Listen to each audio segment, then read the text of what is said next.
ጤና ይስጥልን የተከበራችሁ ተመልካቾቻችን እንደምን ሰንብታችኋል? በወቅታዊ ጉዳይ ሀገራዊ የሰላም ሁኔታውን በዛሬው ፕሮግራማችን እንፈትሻለን። አብራችሁ እንድትሆኑ በአክብሮት ጋብዛለሁ። ደረሳ ማራ አብራችሁ ሆናለሁ።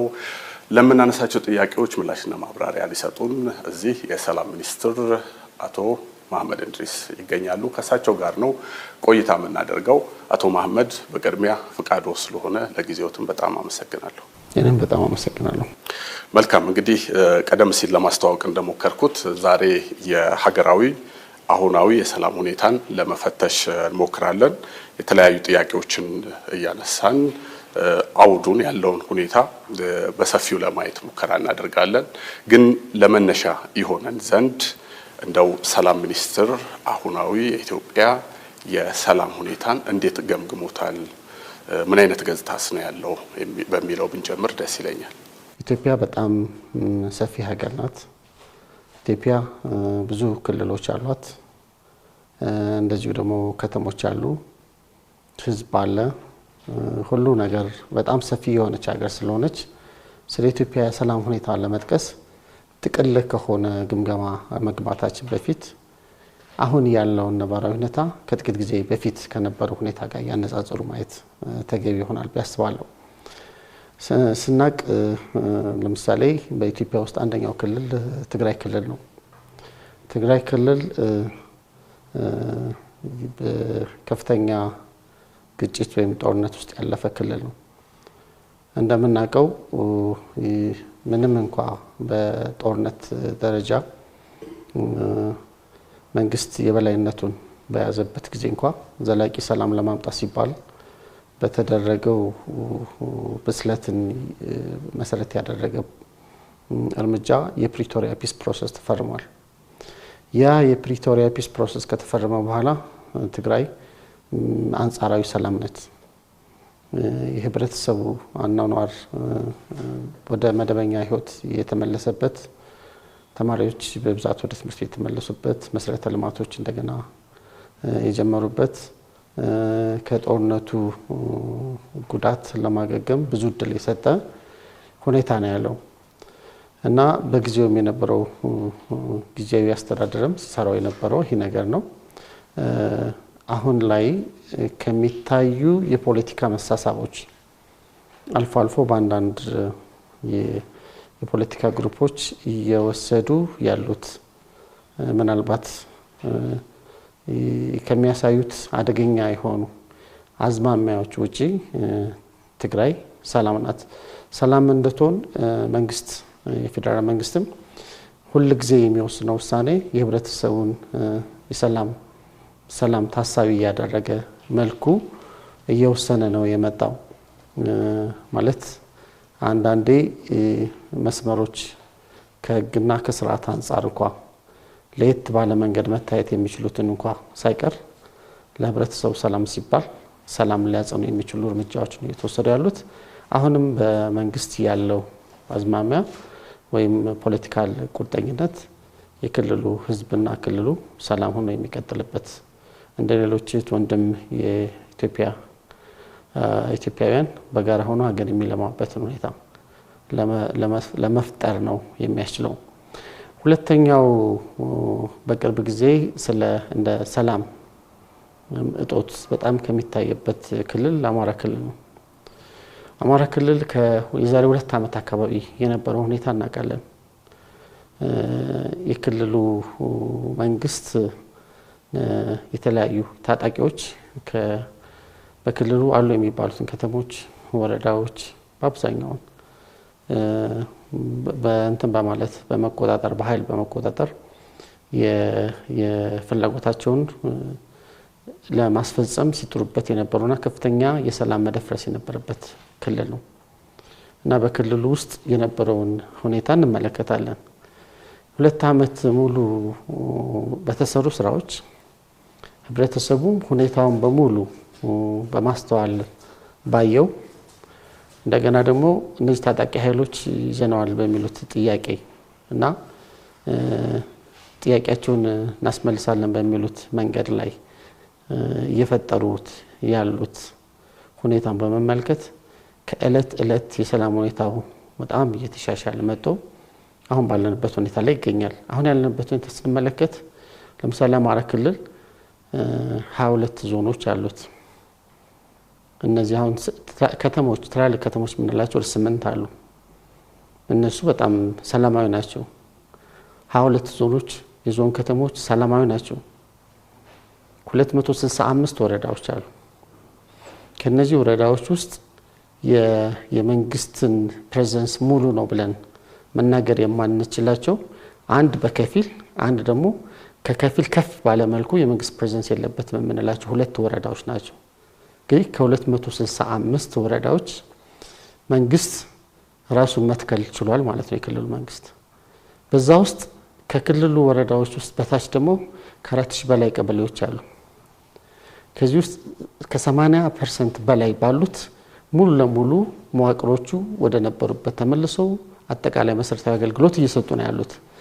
ያ ማለት ግን ቀሪዎቹም ከመንግስት ተጽዕኖ ውጭ ናቸው ወይም በሌላ ኃይል ቁጥጥር ውለዋል ሳይሆን ከክልሉ የቆዳ ስፋት ከአጠቃላይ የስነ ምህዳር አስቸጋሪነት አንፃር ተደራሽ ያልሆኑ ማለት ነው። አንዳንድ ጊዜ በአማራ ክልልም አሁን ለምሳሌ በኦሮሚያ ክልልም በየትኛው መንግስት ተደራሽ ያልሆኑ አካባቢዎች ሁሉ ይኖራሉ። ጫካዎችና ርቀት ያሉ ሰርጥ ቦታዎች ምናምን ማለት ነው። ስለዚህ ይህን ስንመለከት በክልሉ ውስጥ ፍላጎቱን የሚያስፈጽም ከታጠቁ ኃይሎች ጋር ፊት ለፊት የሚመክት ወይም የሚያጠቃ ከተማዎችን ተቀጣጥሮ ላስተዳድር የሚል ኃይል የለም ማለት እንችላለን። በሌላ መልኩ ግን በሆነ ሰርጥ ውስጥ ይቆሙና ሰፊ ስለሆነ ክልሉ የሚደረግን እንቅስቃሴ ለማወክ በሆነ አጋጣሚ ወጥቶ ወንጀል የሚሰሩ አካላት የሉም ማለት አይደለም። ስለዚህ ይህ ነው አማራ ክልል ላይ የምንመለከተው ማለት ነው። በክልል ውስጥ በፊት የዛሬ ዓመት አካባቢ በነበሩት በሚታወቁ ቦታዎች ሆኖ ያላቸውን ታጣቂዎች የተለያየ ነገር ለማድረግ እስከ መሞከር ደረጃ ደርሱበት ነበር። አሁን ይህን ጉዳይ እንመራለን የሚሉ አካላት እንኳን በክልል ውስጥ አይደለም ያሉት። ተሻግረው ደንበር ተሻግረው ወደ ጎረቤት ሀገራት ሁሉ ብቅ ጥልቅ የሚሉበት ሁኔታ በክልል ውስጥ ምንም ብዙም ያንን ያህል ተጽዕኖ የሚፈጥሩበት ሁኔታ አይደለም። የተገኙ ውጤቶችን አፕሪሼት በማድረግ ቀሪ በታችኛው መዋቅር ላይ መንግስት እግሩን ተክሎ ለህብረተሰቡ የሚገባውን አገልግሎት መስጠት፣ ሰላምና ጸጥታ ማስከበር የሚችልበት ሙሉ ለሙሉ ቁመና እየደረሰ ያለበት ዋዜማ ላይ እንዳለ ነው ማብሰር የምንችለው ማለት ነው።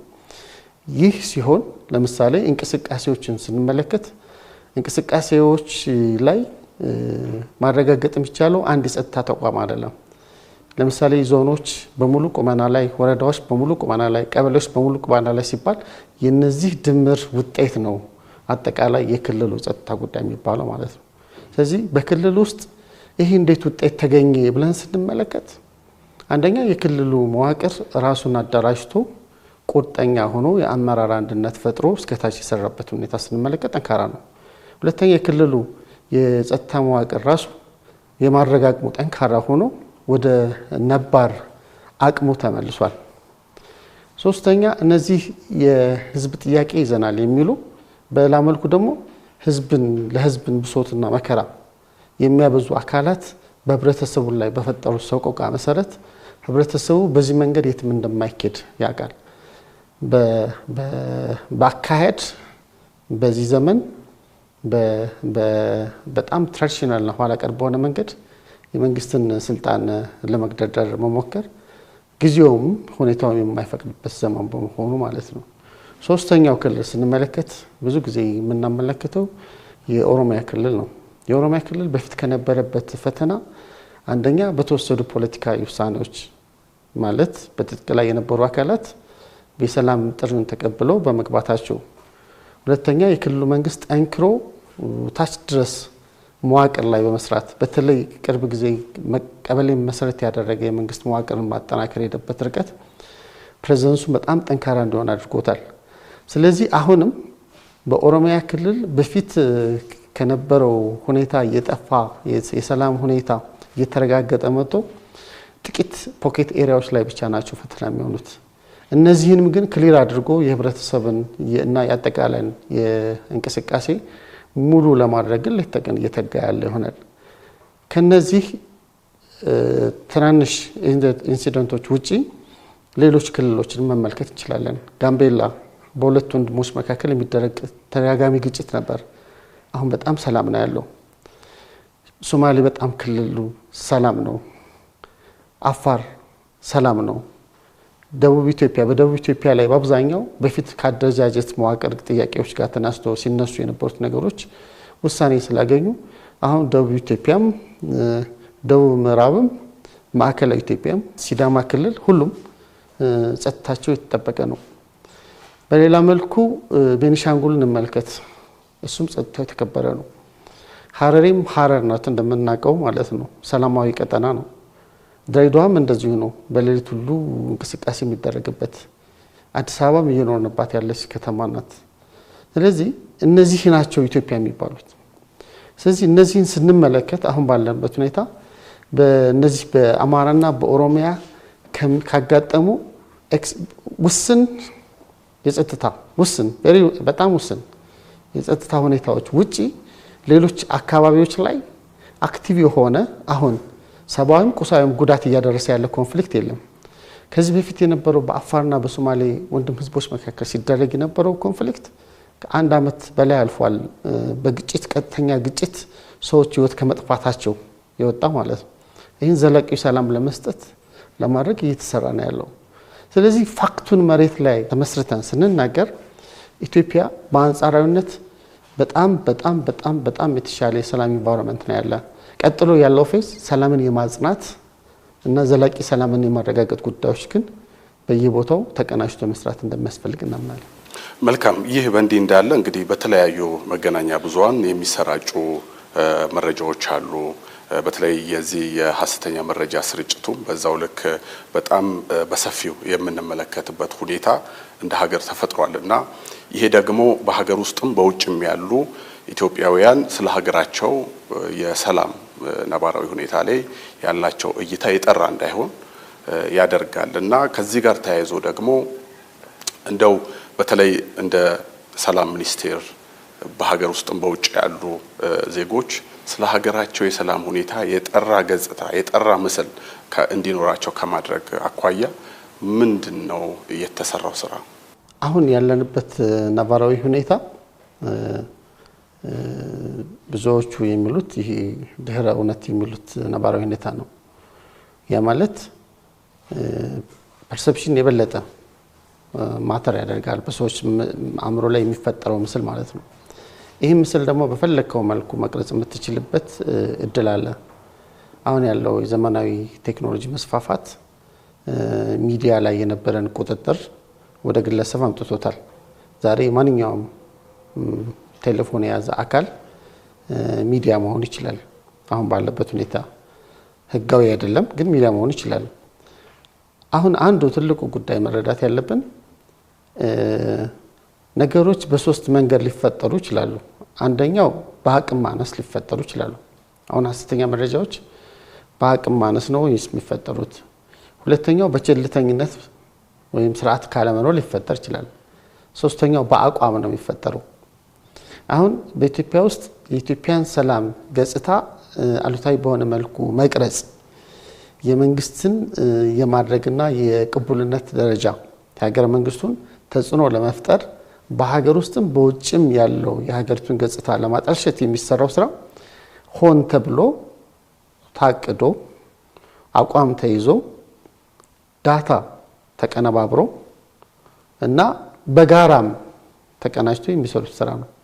አይተነው ከሆነ አጀንዳ ተመርጦ አጀንዳ ተፈብርኮ እና ያንን ሊያጠናክሩ ይችላሉ የሚባሉ ቴክኖሎጂ መሰረት ያደረጉ የተለያዩ አሁን የኤአይ ቴክኖሎጂ እንትን የመረጃን ማለት ሐሰተኛ መረጃን ውስብስብ በሆነ መልኩና ሰዎች ሊያውቁት በማይችሉት መልኩ ማምረት የሚቻልበት ወቅት ነው።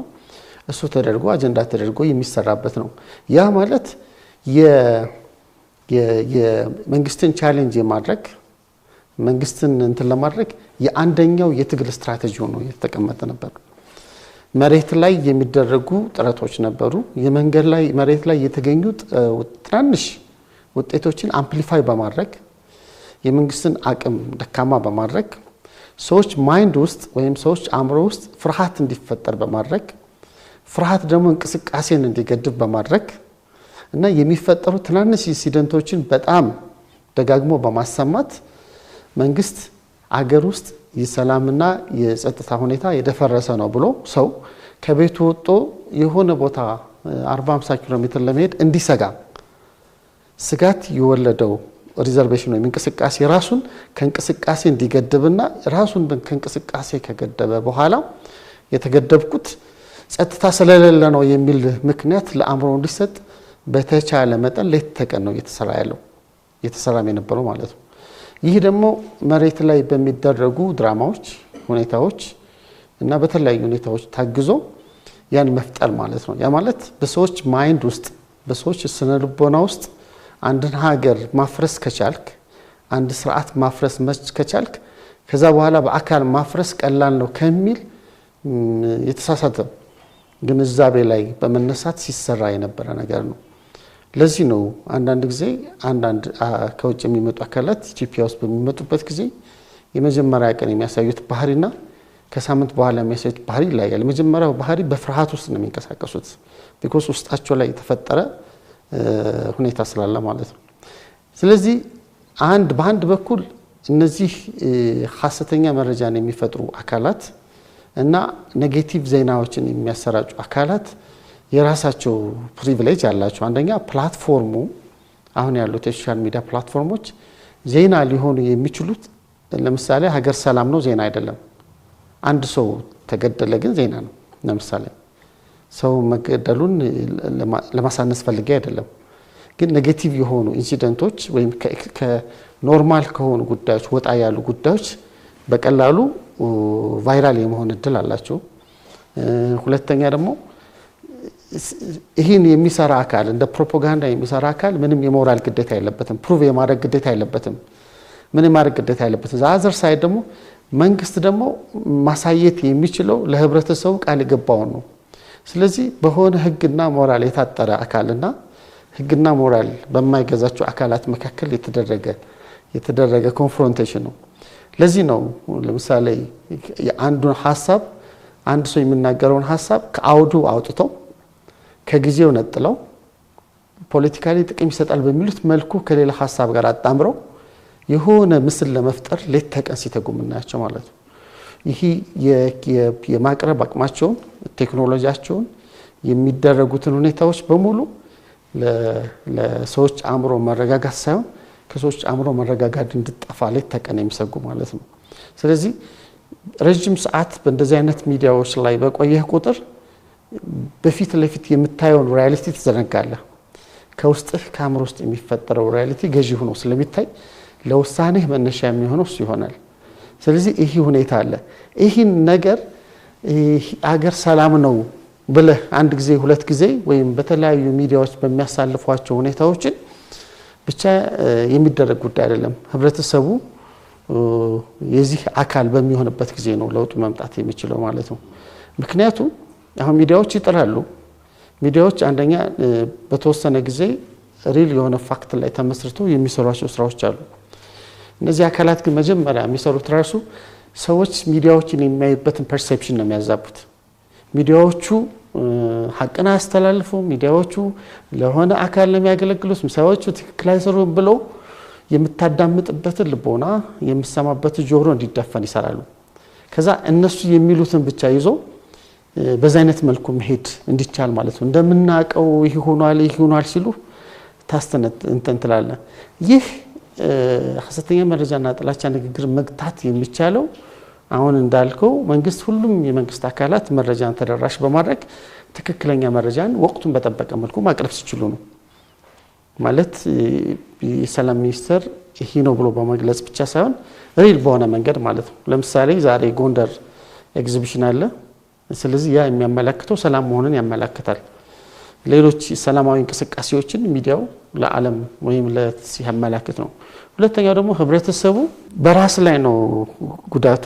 አንድ ሐሰተኛ መረጃ ደጋግመ ቫይራል እንዲሆን ካደረከው ምን ያደረከው ነው? ስፖንሰር ያደረከው ነው በዘመናዊ አካሄድ። ምክንያቱም ያንተ የአንድ ተመልካች ደጋግሞ ማየትና ደጋግሞ ሸር ማድረግ ለዛኛው ገቢ ነው። ባሁን ባለበት መልኩ ፕላትፎርሞቹ የሚከፍሉት የበለጠ ተደማጭ የበለጠ ተደራሽ ከሆንክ ተፈላጊ ስለሚሆን ቢኮዝ አድቨርታይዝመንት ካምፓኒዎች ታርጌት ስለሚያደርጉ ማለት ነው። ስለዚህ የሚጠልፉንን የሚጎዱንን ተወዳዳሪነታችን የሚደፍቁንን ዜናዎች ሼር ከማድረግ ደጋግመን ራሳችንን በእነዚህ መረብ ውስጥ ከመግባት በማራቅ ብቻ የምንሄድበት እንጂ ሰዎች በአሁኑ ሰዓት ስክሪን ታይማቸው ከ6 ሰዓት እስከ 7 ሰዓት አካባቢ በቀን ሰዎች አብሮ ተቀምጠውም ስልካቸው ላይ ነው የሚሆኑት። ስለዚህ ራሳቸውን ለተለያዩ ኢንፎርሜሽን ለተለያዩ መረጃዎች እና በመረጃ መሰረት በማድረግ አምሯቸውን ለመቆጣጠር ለሚፈልጉት ራሳቸውን አዘጋጅተው የሚሉበት ሁኔታ ናቸው። ሰላም ሚኒስቴር አሁን ባለው አይነት መረጃ ወደፊት ናሽናል ሪፖርት እያወጣ ትክክለኛ ገጽታውን የሚሰጥ መልኩ ፑሽ ማድረግ እንዳለበት እናምናለን። ትክክለኛ ሁኔታውን ህዝብ የማወቅ መብት ስላለው ማለት ነው። ከዛ ባለፈ ግን አሁን ካለው ነባራዊ ሁኔታ ጋር ተመጣጣኝ የሆነ ደግሞ የመረጃ አጠቃቀም ሁኔታ እንዲያድግ ሐሰተኛ መረጃና ጥላቻ ንግግርን እንትን ለማድረግ እንደ ሀገር ተቀናጅተን የምንሰራበት ጊዜ ነው ብዬ አምናለሁ። ግጭቶች አስቀድሞ ከመከሰታቸው በፊት የመከላከል ስራ መስራት አስፈላጊ ነው። የቅድመ ማስጠንቀቂያ ስርዓታችንም ደግሞ ምን አቅም ላይ ነው ብሎ መፈተሽ በጣም ጥሩ ስለሚሆን አሁን ግጭቶች ከመከሰታቸው በፊት አስቀድሞ የመተንበይ አስቀድሞ ወይንም የቅድመ ጥንቃቄ ስርዓታችን አቅም ምን ይመስላል የሚለውን ቢዳስሱልኝ። ከዚህ ውጪ ደግሞ በክልሎች ደረጃ እንግዲህ ብዙ ጊዜ ክልሎች የራሳቸው የሆነ አካሄድና መርህ አላቸው። ለሰላምም የሚሰጡት ዋጋ እንደዛው እንደተጠበቀው ሆኖ ግን ክልሎችና ክልሎች በመካከላቸው የሚፈጠሩ ግጭቶችን ከመፍታት አንጻር በራሳቸው አቅም ሰላምን ከማረጋገጥ አኳያ ያላቸው ወይንም የደረሱበት አቅም ምን ይመስላል የሚለውንም ጨምሮ ይንገሩ። ግጭት በጣም አዋጭ አይደለም። ከተፈጠረ በኋላ ቁሳዊና ሰብአዊ ጉዳት ያደርሳል። ሀገርን እድገት ወደ ኋላ ይመልሳል። ግጭት አንዴ ከተፈጠረ በኋላ የግጭት ነጋዴዎች ወደዛ አካባቢ ስለሚገቡ ከግጭቱ የሚያተርፉ አካላት ሰላምን ለመመለስ ለማሰላምን ወደ ሰላም ለመመለስ የሚደረገውን ጥረት በጣም ውስብስብ ያደርገዋል። ስለዚህ ትክክለኛውና አይነተኛው ስትራቴጂ ግጭት ከመፈጠሩ በፊት መከላከል መቻል ነው። ሰዎች በአናኗራቸው ለመጋጨት ሊቀርቡ መጋጨታቸው ወይም አለመስማማታቸው የሚገርም አይደለም። የሀሳብ ግጭት ይኖራል፣ ከአናኗራቸው ጋር የሚመጣ ግጭት ይኖራል። ያ ግጭት ግን እንዴት ነው ኢንተርቴን የሚደረገው? አንደኛ እንደ መንግስት ቀድመን አውቀን ታይምሊ ወይም ታይሙን የጠበቀ የሚካባው አካል ኢንተርቪን ማድረግ የሚችልበት እድል አለ ወይ ብለን ስንመለከት በሀገራችን የተሞከሩ ብዙ ጥረቶች አሉ። እነዚህ ጥረቶች ግን ሀገሪቱን በሚመጥን ደረጃ ናቸው ብለን አናምንም። ለዚህ ነው አሁን ቅርብ ጊዜ አንደኛ በተለያዩ የሀገራችን ክልሎች ወይም ቦታዎች ያሉ ግጭቶች ባህሪያቸው፣ እድገታቸው፣ መነሻቸው ይለያያል። ለምሳሌ በዚህ በአርብቶ አደር አካባቢ ያሉት አካባቢ ላይ የሚፈጠሩ ግጭቶችና በሌላ አካባቢ ላይ የሚፈጠሩ ግጭቶች መነሻ የሚደረጉትም ሁኔታዎችም ይለያያሉ። አንደኛ እያደረግን ያለ ነው እነዚህ ግጭቶች በተለያየ ጊዜ ሲፈጠሩ የነበሩ ግጭቶች ምንድነው የሚያስፈጥራቸው፣ ሊፈጠሩ ሲሉ ምን አይነት ምልክቶችን ይሰጣሉ በሚል ከግጭት አመላካች ወይም ጠቋሚ የሆኑ ወይም እነዚህ ጠቋሚዎችን የማልማት ስራ ከውጭ ጉዳይ ኢንስቲትዩት ጋር በጋራ እየሰራን ያለ ነው። ያ ሰነድ አልቋል። ያ ማለት እሱን ነው ወደ ቴክኖሎጂ የምንወስደው። ሁለተኛ ይህን ካደረግን በኋላ ክልሎችም ይህን መረጃ መጠቀም ስለሚፈልጉ በየክልሉ ከዚህ በፊት የተፈጠሩ አቅሞችን ማጠናከር የሚል ደግሞ ሁለተኛ ነገር ይዘናል። ግን እነዚህን ቴክኖሎጂዎች እነዚህን የግጭት አመላካች መረጃዎችን ከያዘን ቀጥለን አሁን ዲል ያደረግነው ከአርቲፊሻል ኢንተለጀንስ ኢንስቲትዩት ጋር ቴክኖሎጂ ያለማ ነው። ያ ማለት ምንድነው? ዳታዎች በየቦታው ፊድ ሲደረጉ ልክ ወደ ግጭት በሚያመላክትበት ጊዜ እኛን በቀላሉ ማወቅ እንድንችልና ምክንያቱም ይሄን የፈለግንበት ምክንያት ወቅቱ አሁን ያለው ቴክኖሎጂ አርቲፊሻል ኢንተለጀንስ የሚባል ካስተማርኮ የበለጠ እየተማረ የሚሄድ የቴክኖሎጂ ይህን በምንጠቀምበት ጊዜ እነዚህን ፓራሜትሮችን እነዚህን ማመላከቻዎችን በማየት ወዴት እየሄደ እንደሆነ እያገዘን ይሄዳል ማለት ነው። ስለዚህ ይሄኛው ኮንፍሊክት ኤርሊ ዋርኒንግ ሜካኒዝም ለማልማት በቴክኖሎጂ ለማድረግ የተጀመሩ አበይት ውጤቶች አሉ። በእርግጠኝነት በሚቀጥለው ዓመት ውስጥ መጀመሪያው ኳርተር ላይ ይሄ ቴክኖሎጂ የመጀመሪያው ምዕራፍ ኦን የምናደርገው ይሆናል። ሁለተኛው ጥያቄ ስንመለከት እኛ የምናምነው በክልሎች ያለው ግንኙነት በመርህና በህግ መመራት አለበት። ስለዚህ ነው በሀገራችን ውስጥ አይጂአር የሚባል ህግ አለ ማለት የመንግስታት ግንኙነት የሚባል ማለት ነው። የፌዴሬሽን ምክር ቤት በዋናነት ማኔጅ የሚያደርገው እኛም በአዋጁ ስልጣን ማለት ሚና የተሰጠን አዋጅ ማለት ነው። ይህ ማለት በክልሎች መካከል አዋሳኝ ክልሎች የጋራ ፎረም ኖሯቸው በጋራ በሆኑ ጉዳዮች በጋራ የሚመክሩበት ችግር ሲፈጠር በጋራ የሚፈቱበት ፕላትፎርም ነው። ይሄ የጎንዮሽ ብቻ አይደለም፣ እሱ ብቻ የሚቆም አይደለም። በፌዴራል መንግስትና በክልል መንግስት መካከል ራሱ ግንኙነቶቹ ህግ መሰረት ያደረጉ መሆን አለበት። ስለዚህ በጋራ የሚመክሩበት በህግ የሚተዳደሩበት ስርዓት እየተፈጠረ ነው። አሁንም ቢሆን ስለዚህ ደንብ በማውጣት የበለጠ ግንኙነታቸው በተር የሚሆንበት ሁኔታ ማየት ያስፈልጋል። ይህን ለማጠናከር አሁን ለምሳሌ ቅርብ ጊዜ ወደ 40 የሚሆኑ ሰው ወደ ህንድ ልከን ነበር። ወደ ተለያዩ ሀገራት እየላክን ነው ያለነው። ሀገራት እንዴት ነው በፌዴራል ስርዓት ውስጥ የጎንዮሽንና የቨርቲካል ወይም የተዋረድ ግንኙነቱን በህጋዊ በሆነ መንገድ ማኔጅ ማድረግ የሚችሉበት የሚለውን ከኛ ህገ መንግስት አንፃር መጠቀም የምንችለውን ነገር ማየት እንድንችል ለማድረግ ማለት ነው። ይህ ውጤት እንዳለው ስንመለከት ለምሳሌ በቅድም ያልኩ በሶማሌና በሶማሌ ክልልና በአፋር መካከል በጣም ደም አፋሳሽ የሆነ ግጭት ነበር። ይህ ችግር አሁን ባለበት ደረጃ የፈታው በሁለቱ ክልል መንግስታት መካከል ያለው በባለቤትነት ወስዶ ችግሩን ለመፍታት የተደረገ ቁርጠኝነት ነው። ከዛ በወረደ ደግሞ በህዝቦች መካከል ደግሞ ይህን አብሮ የኖሩ ህዝቦች ስለሆኑ ለመፍታት ያለው ግንኙነት ነው። በጋምቤላና በደቡብ ኢትዮጵያ ህዝብ መካከል እንደዚሁም ተፈጥሮ የነበረን ችግር ለመፍታት የሄድንበት ርቀት አለ። ሁለቱም ፕሬዝዳንቶች በጋራ ሆነው ሁለቱም ክልሎች በጋራ ሆነው ችግሩ በአዋሳ ማለት በወሰን መካከል ያሉ ህዝቦች በጋራ ኢኮኖሚያዊ በሆኑ ልማቶች ነው እንጂ መተሳሰር ያለባቸው በሌላ መልኩ መደረግ የለበትም። ምክንያቱም በኢትዮጵያ ውስጥ ያሉት ወሰኖች ለአገልግሎትና ለአስተዳደር እንጂ ለሌላ ብለህ የምታስባቸው ጉዳይ አይደለም። ቢኮዝ እኛ ሁላችንም ኢትዮጵያውያኖች አንድ ነን። ይሄ የክልል አደረጃጀት የተለያዩ ጉዳዮች ስንመለከትና የተመሰረቱ ወሰኖች ህብረተሰቡ አገልግሎት ከማን ያገኝ የትኛው አካባቢ ለማን ምን ያደርግ በሚለው እንጂ ያንን ያህል ቦርደር እኮ አይደሉም። ስለዚህ ለግጭት መንስኤ የሚሆኑ ጉዳዮችን ለመፍታት በመንግስታት መካከል ያሉ ግንኙነቶች ወሳኝ እንደሆኑና ወደ ጥሩ አቅጣጫ እየመጡ እንደሆኑ ማመላከት ይችላል። እንደየአካባቢው እንደየክልሎቹ የስፋትና መጠን ልዩነት ሊኖረው ይችላል።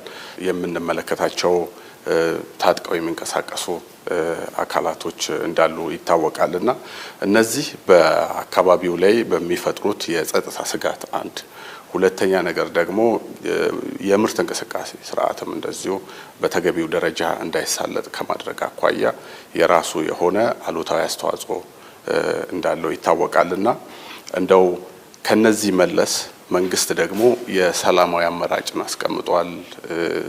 ታጥቀው ወይንም ትጥቅ አንግበው ወደ ጫካ የገቡ ኃይሎች በሰላማዊ መንገድ ልዩነቶቻቸውን እንዲፈቱ ጥረትና ጥሪ ሲያደርግ እንደነበር ይታወቃልና እንደው በዛ ደረጃ እንደው የታዩ ለውጦች ምንድናቸው የሚለውን ነገር ብናነሳው። አመሰግናለሁ። በአንዳንድ አካባቢዎች ታጣቂዎች ጥያቄ ያለን በማለት ትጥቅን ይዘው የጀመሩት ሁኔታ በተለያየ መልኩ ፓራሜትሮች ስንመለከታቸው ታዋጭና ዘመናዊም አይደሉም። የመጀመሪያው ጉዳይ ስንመለከት ጥያቄ አሁን ባለበት ሁኔታ የሚፈታው በምክክርና በንግግር ነው። በዓለም ነባራዊ ሁኔታ ያለው ሁኔታ አዋጭው መንገድ ሰው ሳይጎዳ ችግርን መፍታት የሚችልበት መንገድ በመነጋገር ነው። እነዚህ አካላት በመጀመሪያ ደረጃ መስሏቸው በዚህ ጉዳይ ላይ የገቡ አካላት ነበሩ። ሲገቡ ግን ጥያቄህን ይዘንልሃል የሚለውን ህዝብ መከራውን አሳሩን ነው ያሳዩት። አንደኛ በአንዳንድ አካባቢዎች ትምህርት ቤቶች እንዳይጀምሩ እንዳይማሩ ነው ያደረጉት።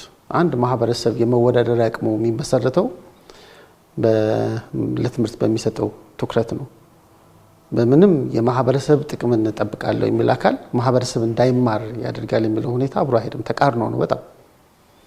ሁለተኛ የጤና መሰረተ ልማት ነው።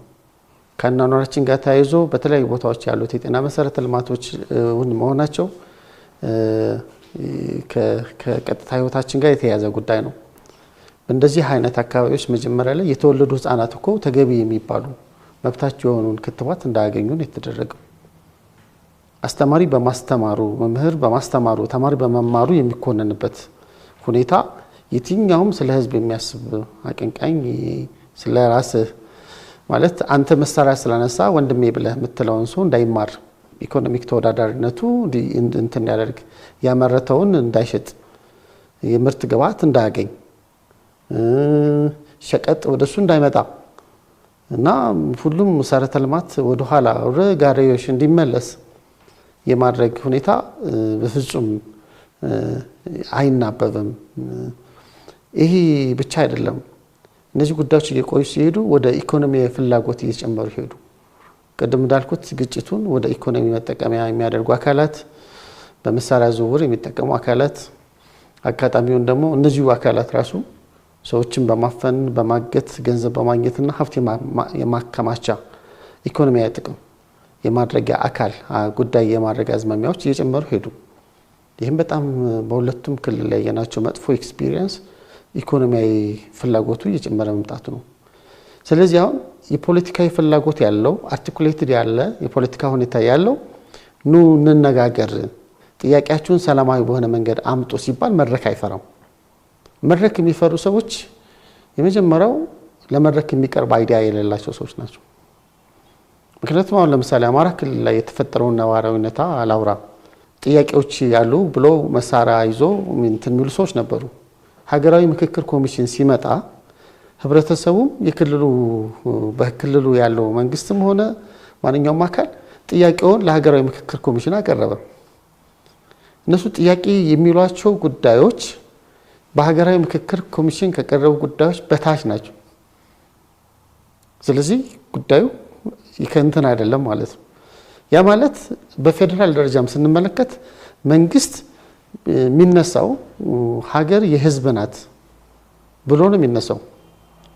ስለዚህ ህዝብ ሀገር በየት በኩል በምን በኩል እንዴት ሂድ ብሎ በሚወስነው ጉዳይ ላይ ለመቀበልና ለመፈጸም ኮሚትመንት ያለው የፌደራል መንግስት ነው ያለው። ሀገርን ከፍ ወደሚያደርግ ሀገርን ወደ ብልጽግና ሊያመጣ የሚችል የህዝብን ተጠቃሚነት ሊያሳድግ የሚችል በጋራ መግባባት ላይ የተመሰረተች ሀገር ላይ መፍጠር ከፍ ትላለች ብሎ የሚያስብ መንግስት ነው።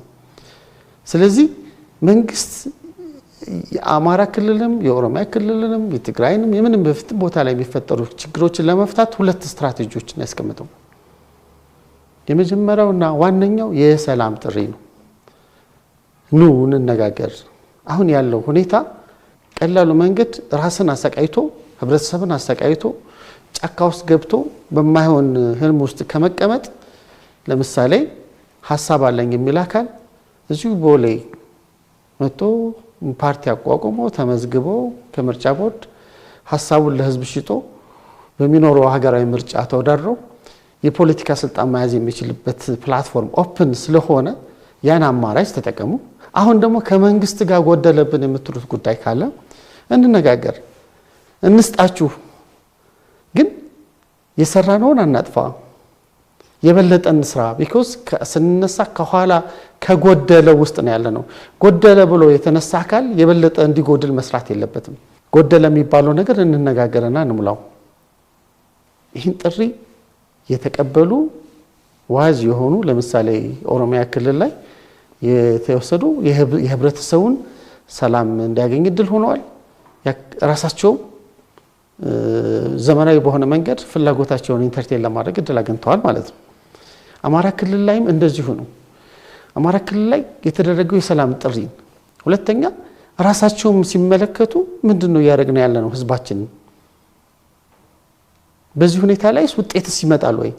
ከዚህ የተሻለ የሰለጠነ መንገድ የለም ወይ የሚል ጥያቄ በማንሳት አሁን በዚህ በአጭር ጊዜ ውስጥ እንኳን ከ10 ሺህ በላይ ታጣቂዎች ናቸው አማራ ክልል ውስጥ የገቡት ማለት ነው። ስለዚህ የሰላም ጥሪ ሪስፖንድ ማድረግ መንግስት ደግሞ በሰላም ጥሪ የመጡትን አካላት ቃሉን ጠብቆ በአግባቡ መያዝ የሰለጠነ መንገድ ነው። ያ ማለት በሰላም ገባህ ማለት ሐሳብህን ተው ማለት አይደለም። ሐሳብህን በሰለጠነ መንገድ በሰለጠነ ፖለቲካ ካሄድ ወደፊት እናምጣው ማለት ነው። ኢትዮጵያ እንደ ሀገር ካየነው ብዙ ሴት ብዙ ባህል እና ደግሞ የአለመረጋጋት ሁኔታዎች ሲፈጠሩ ሰላማዊ ሁኔታን ለማንበር የሀገር ሽማግሌዎች እንደዚሁም ደግሞ አባገዳዎች የሃይማኖት አባቶች ትልቅ የሆነ አስተዋጽኦ እንዳላቸው ይታወቃልና ወደ ግጭት ከመግባት በፊት ከተገባም በኋላ ደግሞ አሁንታዊ የሆነ ሰላም በሀገሪቱ እንዲነብር ወይንም ደግሞ ግጭት ባለበት አካባቢ ላይ ሰላማዊ እንቅስቃሴዎች እንዲኖሩ እነዚህን ኃይሎች የመጠቀም ሁኔታና ልምምዱ ምን ደረጃ ላይ ይገኛል ሊባል ይችላል? ኢትዮጵያ በጣም ትልቅ ሀገር ነች። ብዙ ብሔር ብሔረሰቦች ያሉባት ሀገር ነች እና ትልቅ ስንል ብዙ ጊዜ ኢትዮጵያ ውስጥ ለምሳሌ አማራ ክልል ውስጥ ያለ አንድ ዞን ወይም ኦሮሚያ ክልል ውስጥ ያለ አንድ ዞን አውሮፓ ውስጥ ካለ አንድ ሀገር ጋር እኩል የሚሆንበት ጊዜ አለ፣ ስፋትን ስንመለከት ማለት ነው። ይህ ሁሉ ሁኔታ በመንግስት ፕሬዘንስ ወይም በመንግስት ሁኔታ አይደለም ሀገር ተጠብቆ የኖረው፣ በማህበራዊ ሴቶቻችን ነው ተገንብቶ የመጣው። እኔ ይሄ የራሴ ፐርሰናል ቪው ነው። ከአብዮቱ በኋላ ሶሻሊዝም ሲመጣ አንዱ ካዳከማቸው ሁኔታዎች እነዚህ ኢንስትሩመንቶቻችን ፓወርፉል ሆኖ ማህበራዊ ሮላቸው እንዳይጫወቱ ያደረጋቸው አንዱ ስንከተለው የነበረው የሶሻሊዝም እና አብዮቱ ተከትሎ የመጣው ጉዳይ አዳከማቸው። ቀጠልና በኢህአዴግ ጊዜ ደግሞ ሁሉን ነገር ፖለቲሳይዝ የማድረግ ሁሉን ነገር ፖለቲካ የማጥመቅ እና ለዛ ለፖለቲካል ፍላጎት መጠቀሚያ በማድረግ የነዚህን ኢንስቲትዩሽኖች ቅቡልነት በብዛት ተጎዳው። ስለዚህ እንደ ሀገር አሁን እየተነቃቃ ያለውና የበለጠ መስራት ያለብን እነዚህን ተቋማት ያላቸውን ቅቡልነትና እነዚህን ተቋማት ያላቸውን አቅም እንደገና ማጠናከርና መጠቀም ያስፈልጋል። በኢትዮጵያ ውስጥ ከ75 በላይ ባህላዊ የግጭት አፈታት ስርዓቶች አሉ። እነዚህ ሁሉ ባሉበት ሁኔታ ላይ እነዚህ ግጭቶች ለመጡ ሲባል ወይም እነዚህን አካላት ያላቸው ቅቡልነት ጠፍቷል ወይም ሚናቸውን አልተጫወቱም ነው የምንለው። የሚያተኩረው ግን እነዚህን ኢንስቲትዩሽናላይዝ አድርጎ ከፍ አድርጎ መጠቀም ያስፈልጋል። ለዚህ ነው አሁን ከፍትህ ስርዓቱ ጋር በማጠናከር ኦሮሚያ ላይ የነዚህ ባህላዊ የግጭት አፈታት ስርዓቶች የበለጠ አቅም እንዲያደርጉ እየተደረገ ያለው። አማራ ክልል ላይም ቅርብ ጊዜ በጸደቀው አዋጅ እንደዚህ ባህላዊ የግጭት አፈታት ስርዓቶችን እንደዚሁ ኢንስቲትዩሽናላይዝ ለማድረግ እየተሞከረ ያለው ማለት ነው። ይሄ በጣም ምርጫ የሌለን ጉዳይ ነው። ሌላውን እንመልከት። በኢትዮጵያ ውስጥ 98% የሚሆነው የአንድ ወይም የሌላ የሃይማኖት ተከታይ ነው። እነዚህ ሴቶች ከባህላዊ የግጭት አፈታት ስርዓቶቻችን ጋር አዳምረን መጠቀምና ችግሮችን ለመፍታት አይነተኛ ስትራቴጂ አድርገን መጠቀም አለብን። ለዚህ ነው አሁን እነዚህን ባህላዊ እንትኖችን የማወቅ በጥናት የመደገፍ ኢንስቲትዩሽናላይዝ የማድረግና እነዚህን የሰላም ኢንስትሩመንት ወይም ቱል አድርጎ የመጠቀም ወይም የሰላም መሳሪያ አድርጎ መጠቀም አይነተኛ ፎከስ አድርገን በአሁኑ ሰዓት እየተረባረብን ያለ ነው። ህዳር ወር ላይ 2015 ዓመተ ምህረት የሰላም ምክር ቤት ተቋቁሞ ነበር።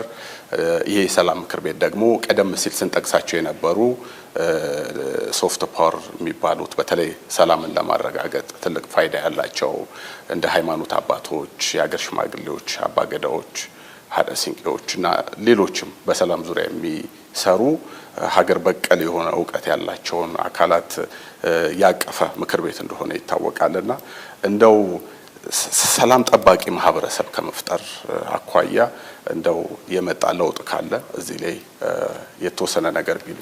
አመሰግናለሁ። በሰላም ሚኒስቴር ይሄ ኢኒሺየቲቭ እንደነበር እናውቃለን። አንድ ሁለት ጊዜም እንደተሰበሰቡ እናውቃለን። ይሄ የሰላም ምክር ቤት ሲቋቋም መሰረት ያደረገው በአብዛኛው የቮለንተሪ ነው ማለት እንችላለን። ለምሳሌ በሀገራችን ውስጥ የተለያዩ ምክር ቤቶች አሉ። የህግ ማዕቀፍ አላቸው። በህግ ማዕቀፍ ውስጥ የተቀመጡ ተቋማት የተሰጣቸውን ሮል መስራት የሚችሉበት ተጠያቂነትን ማረጋገጥ የሚችሉበት ስርዓት አለ። ይሄ የሰላም ምክር ቤት ግን የተመሰረተው ኢኒሺዬቲቭ በማለት ተነሳሽነቱ በሰላም ሚኒስቴር የሆነ የተለያዩ ተቋማት የሃይማኖት ተቋማት ቅድም እንዳልከው የተቃዋሚ ፓርቲ ሪፕሬዘንት እና የሲቪል ሶሳይቲው የተለያዩ ያሉበት ምክር ቤት ተቋቁሞ እንደነበር ይታወቃል። ይህ ምክር ቤት በተቋቋመበት ጊዜ ለአንድ ለሁለት ጊዜ ነው 3 ጊዜ እንደተሰበሰበና አጀንዳ አድርጎ እንደተወያየ መረጃዎች አሉ።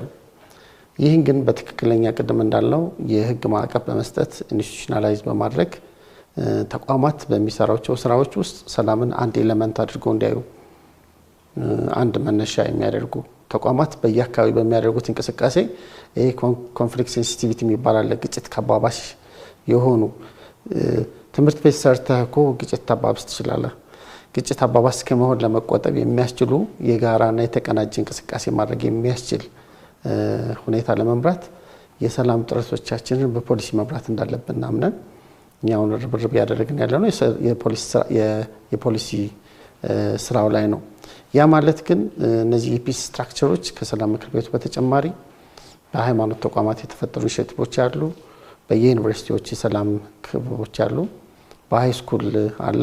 ከ5ኛ እስከ 8ኛ ባሉ ትምህርት ቤቶች ላይ የሰላም ክበቦች አሉ። በየቦታው እየፈጠርናቸው የሰላም ክበቦች አሉ። እነዚህን መፍጠር አንዳንድ ጊዜ እንደ ኤንድ አድርጎ የማየት አይነት ውስንነቶች አሉ። እነዚህን ከፈጠርን በኋላ የምንፈልገውን ሰላም ለማምጣት በእነዚህ ፕላትፎርሞች ለምን እንጠቀም የሚለውን ጉዳይ ግን በደንብ መስራት ያለብን ብዙ ሰለብሬት የማናደርገው የምክር ቤቱ ውጤትም ሆነ ምክር ቤቱ ያፈራ ለንጠቀምበትን ሎስት ያጣነው እድል ብለን ብናየው የምንችለውና በተሻለ መልኩ ግን አሁን እየሰራን ያለነው ጉዳይ አለ። የበለጠ ሀገራችን ውስጥ ያሉትን ሶፍት ፓወሮችን አቀናጅተን ሰላም ሚኒስቴር ፒስ ስትራክቸሮችን ኢነብል በማድረግ አቅም እንዲኖራቸው በማድረግ የበለጠ የሰላም እሴትን ህብረተሰቡ ሚናውን መጫወት በሚያስችልበት እድል መፍጠር የምንችልበት ሁኔታ ማየት እየቻልን ያለበት ሁኔታ ነው ያለውና በዚህ አይነት መልኩ ተወስዶ ነው። በሀገራችን በተለይ የፖለቲካ ስብራት ነው ተብሎ የሚታሰበው አንዱ በሰፊው ይሄ የነጠላ ትርክት መስፋፋት ጉዳይ እንደሆነ ይታወቃል። ይሄ ደግሞ አንድ የጋራ የሆነ ትርክት እንዳንፈጥር አንድ ምክንያት ተደርጎ ይታሰባልና ይሄ ደግሞ በደንብ የሚንጸባረቀው ወጣቱ ማህበረሰብ ነው። ወጣቱ በተለይ በዚህ ነጣጣይ ወይንም ነጠላ ትርክት በሆነ አስተሳሰብ ምክንያት የጋራ የሆነ እይታዎቹን እንዳያሰፋ አንድ ምክንያት ሆኗል ተብሎ ይታሰባልና ከዚህ ጋር ተያይዞ ደግሞ እናንተ የወጣቶች የበጎ ፍቃድ አገልግሎት እንደዚሁ ስታካሄዱ እንደነበር ይታወቃልና በተለይ ወጣቱ ይሄ አሰባሳቢ የሆነ አንድነትን ማጠናከር የሚያስችል አቅም እንዲያገኝ ከማድረግ አንፃር በዚህ ደረጃ የተሰሩ ስራዎች እንዴት ይታያሉ? በሰላም ውስጥ ከተጀመሩት ውስጥ ወሰን ተሻጋሪ የበጎ ፍቃድ አገልግሎት ነው። በዛ ላይ የምንመለከተው ራሱ ውጤቱን ነው። በአንድ አካባቢ ከተለያዩ አካባቢዎች ያሉ ወጣቶች ፈቃደኛ ሆነው በአንድ ዩኒቨርሲቲ ውስጥ በአንድ ክፍል ውስጥ ሲገቡ አንዱ ስለሌላኛው ምንም ነገር አያውቅም። አንዳንድ ቦታ ላይ በጣም በሚገርም ሁኔታ አንዱ ካወቀም የሚያውቀው የሌላኛውን መጥፎ ሳይድ መጥፎ ታሪክ ነው የሚያውቀው እንጂ አጋዡ ወንድሙ በጋራ ሆኖ ሀገር እየገነቡ እንዳሉ የሚያውቅበት ሁኔታ በጣም የሳሳ ነው። ይህን እርስ በርሳቸው እንዲተዋወቁ በማድረግ እንደገና ደግሞ እነሱም በሌላ አካባቢ ሂደው የሌላውን አካባቢ እንዲማሩ በሌላ መልኩ ደግሞ እንደገና ደግሞ ከሌላው አካባቢ ራሳቸውን ማስተማር እንዲችሉ ይህ የወሰን ማለት ተሻጋሪ በጎ ፍቃድ አገልግሎት በጣም ጠቀሜታ አለው። ብዙ ታሪኮችን አይተናል። ከሰሜን ወደ ደቡብ፣ ከምስራቅ ወደ ምዕራብ ከተለያዩ ሁኔታዎች ስንመለከት አዲስ ሪያሊቲ ነው የሚማሩት። ሲመለሱም በዛ አይነት መልኩ ነው እንዲሁም ሲሄዱ ወደው በዛው ራሱ የሚቀጥሉበትና ኑሯቸውን የሚያስተካክሉበት ሁኔታ ተፈጠራል። እስካሁን በተደረጉ 13 ወይም 13 ዙር ወደ 90,000 የሚሆኑ ተማሪዎች ይህን አድርገዋል። ውጤቱ በጣም ከፍተኛ ነው። ግን ከችግሩ ጥልቀት አንፃር ለዚህ ለነጠላ ትርክት ኤክስፖዝድ የሆኑ በሚሊዮን የሚቆጠሩ ወጣቶች ስለሆኑ እንደ ሀገር ይህን ተሻግረን የምንፈልጋትን የወል ትርክት ለመፍጠር በጣም ብዙ ስራ መሰራት እንዳለበት ያስፈልጋል። ለዚህ ነው የትምህርት ካሪኩለሞቻችን ላይ የታሪክ እይቶቻችን ላይ የትርክት ጉዳይን በደንብ ማየት ኢቭን በሀገራዊ ምክክር ኮሚሽንም ተመካክረንበት በይነን በጋራ በሆኑ ጉዳዮች ላይ መስራት መቻል አለበት። ቢኮዝ ሀገር የምትፈጠረው በትርክት ነው። ትርክቱ ላይ የነጣጣይ ትርክት ካለ የማይስማሙ እና ሲነታረኩ የሚሆኑ በጋራ የጋራ ጉዳያቸውን የማይወጡ ትውልዶች ይሆናሉና ስለዚህ ይሄ ውጤት አይተንበታል። በሚቀጥለው እንቀጥላለን እናያለን። አንዳንድ ጊዜ የተሰሩ መጥፎ ሁኔታዎች የምትመለከተው ወጣቶችን ካሉበት ኢንቫይሮንመንት ወጣት አድርገህ ስትመለከት ለምሳሌ ሀገራዊ በጎ ፍቃድ አገልግሎት ለምሳሌ አሁን የወጣቶች ላይ የትግራይን አድርገናል። ትግራይ ወደ ከ1500 በላይ ወጣቶችን ለዚሁ አሰማርተናል፣ አሰልጥነናል። የቅርብ ጊዜው ትርክት የቅርብ ጊዜው ይሄ ጦርነት የወለደው ትርክት እንኳን በእነዚህ ወጣቶች አስተመለካከት ላይ የነበረውን ተጽዕኖ ማየት እንችላለን። ሀገርን የሚመለከቱበትን መነጽር እንዴት ለማበላሸት ምን ያህል ርቀት እንደሄዱ ማየት እንችላለን። ያን ለማስተካከል ብዙ ስራ ይጠበቅብናል። በዚህ በባለፉት የለውጥ መንግስቱ ከመጣ በኋላ እያያቸው ያሉ ፈተናዎች እያያቸው ያሉ የሰላም ማጣቶች ከዚህ በፊት የተሰሩ ስራዎች ውጤቶች ናቸው። በአብዛኛው ማለት ይቻላል ውጤቶች ናቸው። እና ጠንካራ ሀገር ለመፍጠር በምትሄድበት ጊዜ ሁሉም በነጠላ ትርክት ላይ ስለነበር የራሱን መንገድ ለመሄድ በሚያደርገው ጥረት የጋራ መንገዳችን ነው የሚያዋጣን በሚል መካከል የሚፈጠር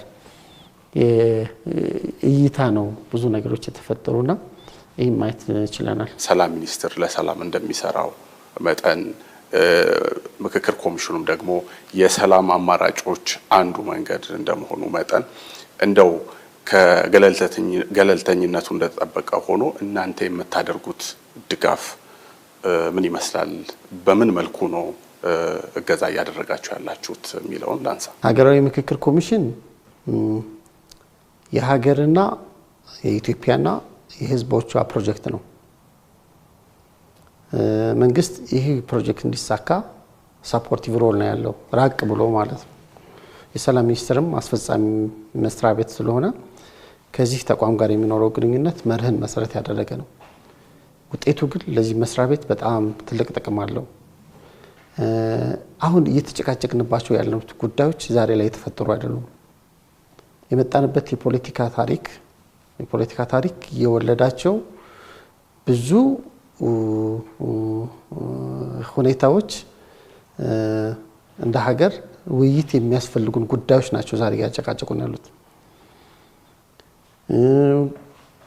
እና እንደ ሀገር ዛሬያችንን ነው እያበላሹት ያሉት ነጋችንን በጋራ እንዳንሰራ ቢኮዝ በዚህ ፈጣን በየጊዜው በሚቀያየር ከፍተኛ የሆነ ጥረትን የሚፈልግ ዓለም ውስጥ ውጤታማና ተወዳዳሪ እንዳንሆን በትናንት ጉዳይ ነው እየተጨቃጨቅን ያለነው። እንደ ሀገር በጣም በጣም በጣም እድለኛ የሆነው ሀገራዊ ምክክር ኮሚሽኑ አንደኛ መፈጠሩ፣ ሁለተኛ በሀገር ደረጃ በቀደም እኔም ተሳታፊ ስለነበርኩ በዚህን ያህል ህዝብ ያሳተፈ የለም ይባላል በአፍሪካ ውስጥ አላቅም በዓለም ደረጃ ያለው ማለት ነው። ያንን ያህል ማሳተፍ የቻለ ከታች ወደ ላይ በጣም ብዙ አካላትን ያሳተፈ እኔ የገረመኝ አማራ ክልል ላይ እንኳን ስንመለከት ከታች ጀምሮ እስከ ላይ የተሳተፈው የህብረተሰብ ክፍል በጣም ሰፊ ነው። በሁሉም ክልሎች ላይ ማለት ነው፣ በኦሮሚያ በሁሉም ማለት ነው። አሁን የቀሩት ቀጣይ ስራ የትግራይና አንዳንድ ደግሞ ሀገራዊ ምክክር ኮሚሽን ላይ ያለውን እንደ እድል ያልቆጠሩ አካላት ወደ መድረኩ እንዲመጡ እየተደረገ ያሉ ጥረቶች ነው የሚመለከተው። ያለፍንበትን እነዚህን ችግሮችን ለመፍታት ያልተወያየባቸውን ጉዳዮች ዛሬም እንዳወያዩን እንድንፈታ ይሄ መድረክ ተፈጥሯል፣ ሀገራዊ ምክክር ኮሚሽን ማለት ነው።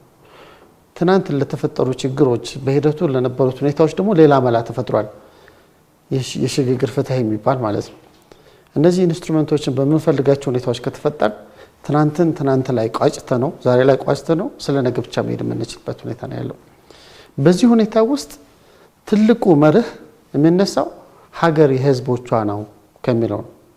ስለዚህ ህዝቦቿ ይበጀናል፣ ያዋጣናል፣ ያስፈልገናል ከሚሉት ውጪ ሌላ ኢንትረስት ያለው አካል ሊኖር አይገባም ነው። ለዚህ ነው መንግስትም ራሱ እንደ መንግስት አጀንዳ አቅራቢ ሆኖ የሚቀርበው ማለት ነው። ምክንያቱም መንግስትም የሚፈልገው የመንግስት የሀገር መንግስት ቅቡልነቱ እንዲጠናከር ስለሚፈልግ መመለስ ያለባቸው ጥያቄዎች እንዲመለስ ስለሚፈልግ ይህን እድል ሚስ ማድረግ አልፈለግም። ህብረተሰቡ ይወያይባቸዋል። አላግባቡን ጉዳዮች ሀገራዊ ጉዳዮች እነዚህ ናቸው ብለው ያሉትን ጉዳዮች እንዲቀርብ የተደረገው ማለት ነው። ስለዚህ ይሄ ነገር ስኬታማ እንዲሆን እንደ ሰላም ሚኒስቴር በፊት በዲያሎግ ኮሚኒቲ ዲያሎግ ላይ ሲነሱ የነበሩ ጉዳዮችን እንደ አጀንዳ አስረክበናል። ከዛ በኋላም ደግሞ እንደ ተቋም ደግሞ የሰራተኞችንም እንደዚሁ አቅርበናል። እንደ ተቋም የቀረብነው ነገር አለ። ስኬታማ እንዲሆን ከሚጠበቅ ማንኛውም ሀገራዊ ምክክር ኮሚሽን የሚጠይቀንን ጉዳይ ለማገዝ በጣም ዝግጁ ነን። እኛ ግን አሁን ይህን እድል በመጠቀም መድረክ ማጣት ነው ሰዎችን የሚያጨቃጭቀው። መድረክ መሽሸት ደግሞ መፍትሄ ሆኖ አያውቅም። ምክንያቱም መደመጥ፣ ተጽዕኖ መፍጠርና ጥያቄህን መልስ ማግኘት የምትችልበት ሀገራዊ ገለልተኛ የሆነ ፕላትፎርምን አቮይድ ማድረግ እና ሁሉን ነገር ወይም መግፋት፣ ሁሉን ነገር እየተጠራጠሩ መሄድ የምትፈልገው ውጤት እንዳታገኝ እንቅፋት ይሆናል። አንዳንድ ጊዜ እስኪ እንጠቀመው፣ ሁሉም ይጠቀመው። ምክንያቱም ውጤቱ የሚያመጣው ውጤት የምታተርፈው ኢትዮጵያና ህዝቦቿ ስለሆኑ የሚያተርፉት ኢትዮጵያና ህዝቦቿ ስለሆኑ ሀገራዊ ምክክር ኮሚሽንን መጠቀም ሁሉም እንደሚገባው እናምናለን። ሀገራዊ ምክክር ኮሚሽኑን ሁሉንም አካላት ባሉበት ቦታ ሁሉ ለማሳተፍ እየሄደበት ያለውን ርቀትም በጣም ነው እኔ ፐርሰናሊ የማደንቀው ማለት ነው። የሰላም ሚኒስትር አቶ መሐመድ እንድሪስ ላነሳዋቸው ጥያቄዎች ምላሽና ማብራሪያ ስለሰጡኝ በጣም አመሰግናለሁ። እኔም በጣም አመሰግናለሁ። ተመልካቾች በወቅታዊ ጉዳይ በተለይ የኢትዮጵያ አሁናዊ የሰላም ሁኔታን የፈተሽንበት ወቅታዊ ፕሮግራም የተከታተላችሁትን ይመስል ነበር።